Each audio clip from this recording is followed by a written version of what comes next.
Welcome, welcome, welcome. It's Tuesday night and it's our Facebook Live edition.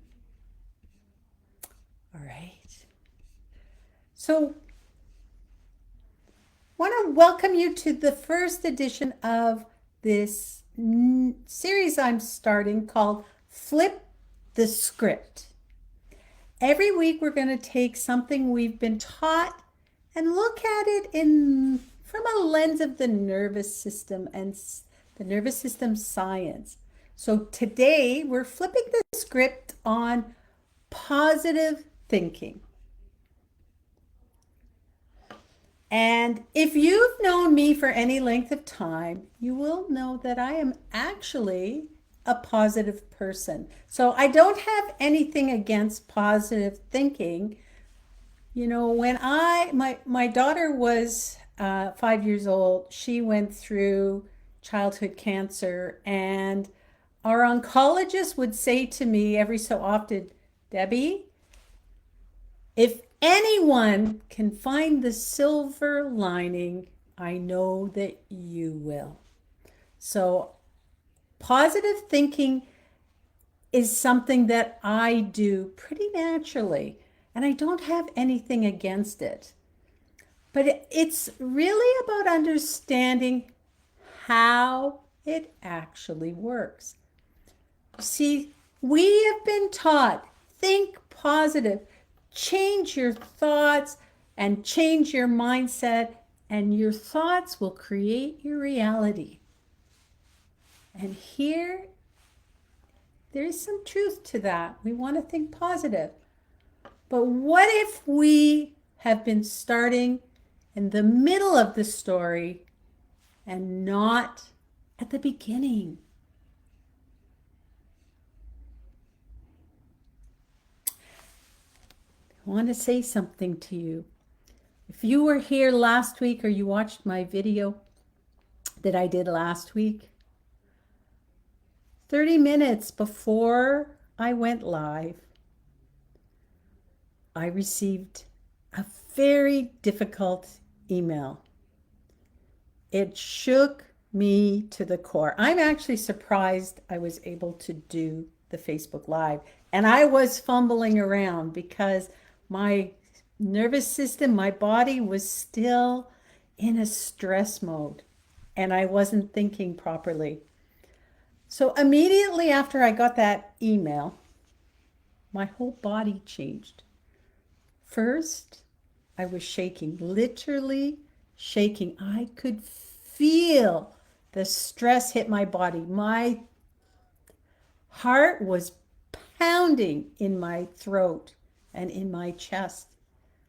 And it was immediately like I did something wrong. And I don't like to be doing things wrong. I don't like to be called out for something like I'm a horrible person. But then after I settled back down, my energy disappeared. And I wanted to crawl into my bed and just hide. I felt myself going into shutdown.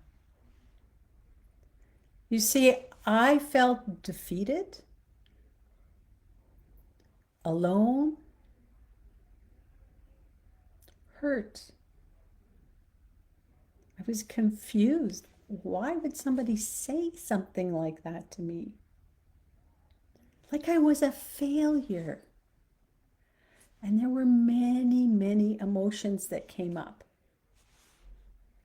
And as I'm thinking this and as I'm going through this, I knew exactly what I should think. I knew, first of all, don't respond when you're angry, when you're hurt. You're going to regret it. And I didn't. I also knew that this was about them and not me. It was a reflection of how they were feeling. And I shouldn't take their story into me. I knew that. And I knew it wasn't for me to carry whatever burden this other person had. And I also knew to have compassion for that person, that they would say something like that. Imagine the trauma, the anguish, what's going on in their life.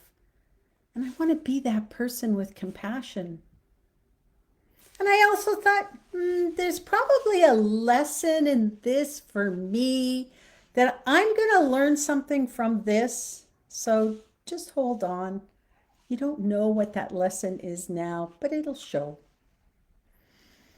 And I then snap out of it. You are better than that.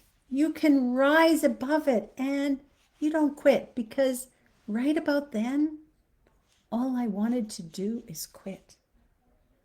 And I thought, that's not me. You see, my mindset knew all the right answers,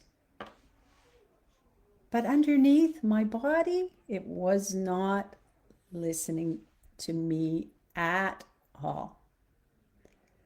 So what we've been taught, and I heard this, the reason I wanted to bring this up is I heard it in a motivational speech just yesterday. You see, I have my paper here because I'm not on Zoom. So the first thing is, this is what we think. First, we have our thoughts. And those lead to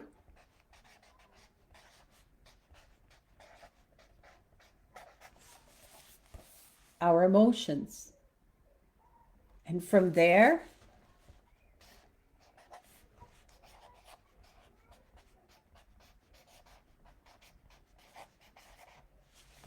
we have our behavior. For our thoughts will lead to our emotions, lead to our influence or lead, and then our behavior. But what if that's not what it is? All right. So what happens is, when you think about it, and I'm going to go through the nervous system, the first thing is not our thoughts. Our thoughts aren't the first thing. The very first thing is our state. And for me, that state was stress, pounding heart. I didn't have it. I didn't think, oh my gosh, this is bad. And my heart started pounding. And I just felt that stress energy coming on. But once we have our state, which for me was stress to start and then shut down after that, the next thing that comes, I can't spell, is our emotions. Our state will determine our emotions. From there, I went crazy. And then comes the next thing. What do you think that is? Our story or our thoughts.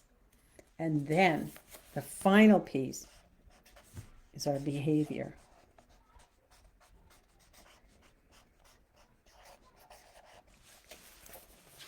This is the order that things happen in. Our state drives us to our emotions, our thoughts, and our behaviors. And for me, in that moment, our state, your state determines your story. And when my nervous system sensed that danger, it became much harder for me to access my brain, that thinking part of my brain that thinks clearly, creatively, and objectively. And I started putting this story. I didn't lose my positive mindset, but I temporarily lost access to it. And I went down into this spiral of emotions, started with my state. And the problem isn't that I wasn't trying. Oh my gosh. The problem wasn't that I didn't know better, because I did. Look at all the things that ran through my head. But no matter how hard I tried to dismiss it with my thoughts and my story, understanding that you have compassion, to understand there's something going on, then I shouldn't quit and I should just sit with it. My body just wasn't having it. I ended up shutting down. My body went into protection. And when your body is protecting you, it's harder to access perspective and creativity and possibility. And so, what actually helped me was not an affirmation or another thought that, Debbie, it's okay. Debbie, just let it go. Let it go. You're good. You're perfect. There's nothing wrong with you. It wasn't forcing myself to think differently, but what helped me when I spiraled down into that shutdown where I didn't want to do anything, I just wanted to quit, was for me to reach out to people that I trusted. And I want to thank all of those people for helping me last week. You see, I had some safe conversations. I was able to talk it through. I actually wrote about it. And I felt like I was understood. And that is co-regulation. You see, our nervous systems are designed to help each other find safety. And I borrowed calm and safety from 4 of my friends who listened to me with compassion and just let me speak. And I borrowed their safety and their calm until I could find my own again. You see, when we go into shutdown, it's a bit like a bear going into hibernation. You don't wake the bear by yelling at it and bashing noise around it. You wake it slowly. And our nervous systems are very similar. When you are in that spiral down to shut down, we don't bounce back just because someone says, think positive. Just do it.